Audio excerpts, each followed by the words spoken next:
Welcome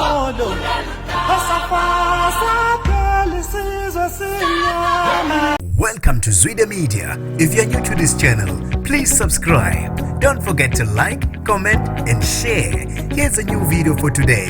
Enjoy. Akubikho ukuthi amaphoyisa asebenzise isandla sensimbi ngesikhathi ehlakaza abafundi ababebhekisha endaweni yaseJozini ngenxa yokufuna ukuqhubeka nokubhala. Ngenibingelele ngiphinde nginamukele ezindabeni zezwide media. Igama lami ngusibonga konke wakandonde Mothanda, ungangibeza intatheli eka YouTube.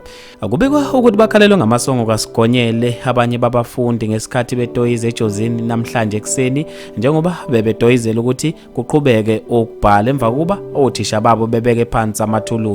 Bahlakazwe ngamaphoyisa abafundi besikole zamabanga phezulu eJozini okuyisinethezekile kanye nezibukweni ekade betoyiza ekseni ngesizathu sokuthi bafuna ukuqhubeka ukubhala okwezivivinyo njengoba kumisiwe ngenxa yokuthi othisha batelekile ngenxa yokungafakwa kwezimali esikoleni, kanti kuvela ukuthi baningi abafundi abathintwe ngamaphoyisa asebenzisa isandla sensimbi abashaya.